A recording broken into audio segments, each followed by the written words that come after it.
Over 34,000 people participated in anti-Trump and pro-democracy rally in Denver, Colorado on Friday, March 21. The rally was held as part of Fight the Oligarchy tour of Representative Alexandria Ocasio-Cortez and Senator Bernie Sanders, the two Democrats who spoke against oligarchy and authoritarianism under the Donald Trump's administration. The rally was the largest in Denver since 2008. Addressing the crowd, Bernie Sanders accused President Donald Trump of pursuing unconstitutional policies aimed at undermining the powers of the Congress and the First Amendment. "Mr. President, turn off the Fox TV and take a few moments to read the Constitution of the United States," Sanders said. Posting on X, Sanders wrote, "The message is clear. No to authoritarianism. No to oligarchy. No to Trumpism." In turn, Alexandria Ocasio-Cortez accused Trump of selling out our country to the richest people on the planet.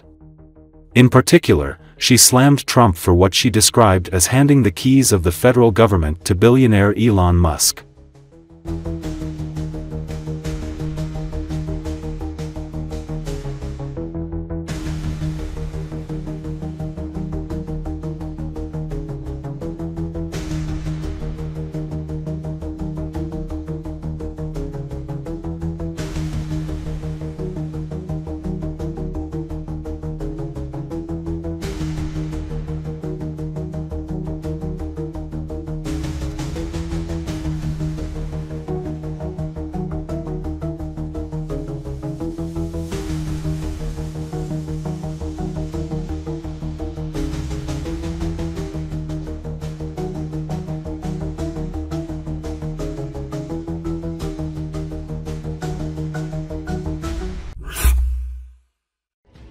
Putin went to church to pray for Trump after the assassination attempt, according to special envoy of the American leader Steve Witkoff.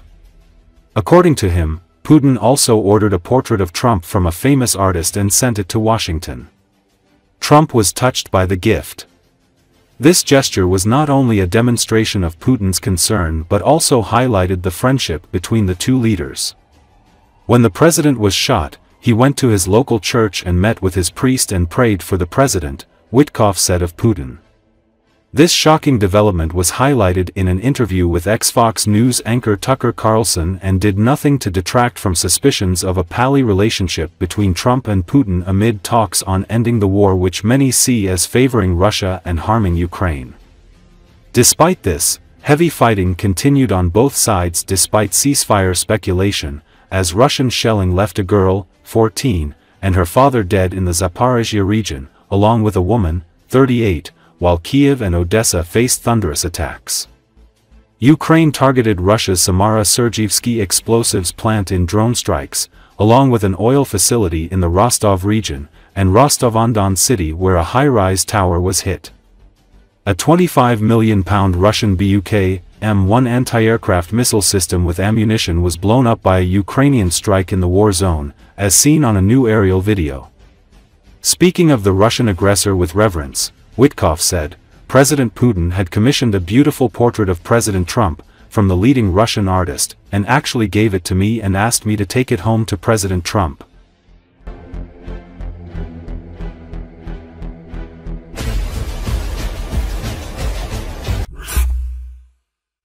Large crowds again took to the streets across Slovakia on Friday to voice their opposition to populist Prime Minister Robert Fico and his pro-Russian policies. According to Associated Press, over the last 3 months, tens of thousands of people have rallied every fortnight in Bratislava and beyond, demanding Fico's resignation. The protests began in late December after Fico's trip to Moscow for talks with Russian President Vladimir Putin, a rare visit to the Kremlin by a European Union leader since Moscow's all-out invasion of Ukraine began more than 3 years ago, and his remarks that Slovakia might consider leaving the 27-nation EU and NATO.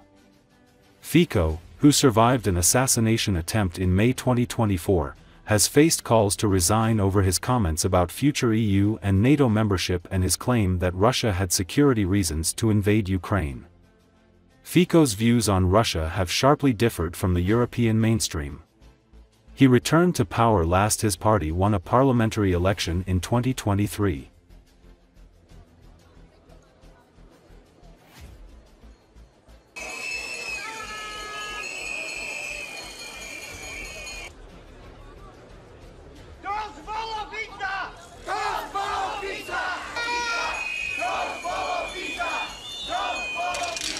Sme dnes mali napísať odbornú príručku.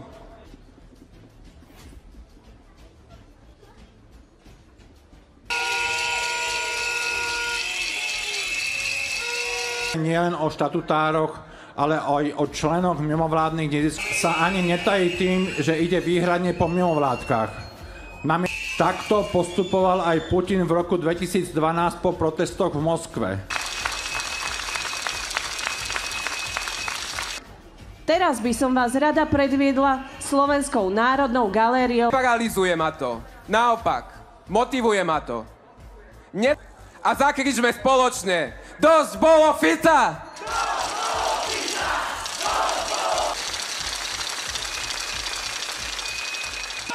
Európa prejavila svoju rozhodnosť. Former Minister of the Environment of Ukraine, Yuri Kostenko, commented on the issue of the likelihood of the United States of America withdrawing its nuclear arsenal from Europe. Regardless of how trade and political relations between the US and Europe are currently developing, the European Union views Trump's rapprochement with Putin as a threat to its own national security, he emphasized in a comment to Glavred. The expert believes that Putin's behavior towards Ukraine, despite the fact that Russia was one of the signatories of the Budapest Memorandum, could be repeated towards EU countries. First of all, this concerns the Baltic countries as well as the states of the former socialist camp, which have been repeatedly confirmed by statements by Putin and Russian propagandists, he noted. The former Minister of the Environment of Ukraine believes that despite all these factors, the United States, even under the presidency of Trump, who represents the policies of the Republican Party, greatly values the alliance with Europe because it allows it to reduce the global influence of China, which is now becoming a superpower in the international arena. A weakening of the US presence in Europe automatically means a strengthening of China, particularly in the European Union, which is contrary to America's geopolitical interests. If this balance is upset, it will primarily hit the geopolitical interests and positions of the US, he said. The interlocutor is confident that the withdrawal of US nuclear weapons from Europe, which really does restrain Russia from active military action against the EU, will be a disaster for Washington. At the same time, it should be taken into account that although the combined nuclear potential of Great Britain and France is insufficient to fully contain Russian aggression, it still plays a significant role, Kostenko added. Earlier, Kostenko named the main condition for Ukraine to develop nuclear weapons. The best option for Ukraine would be to participate in an alliance with other countries, believes Yuri Kostenko. You know that there are already hotheads in Ukraine, whose purpose, returning to nuclear status. Given my knowledge and international experience in nuclear weapons, I can unequivocally state that Ukraine cannot overcome today's problems on its own to develop its own nuclear weapons. Firstly, there are no resources. Secondly, it takes a huge amount of time, and we are at war, he emphasized.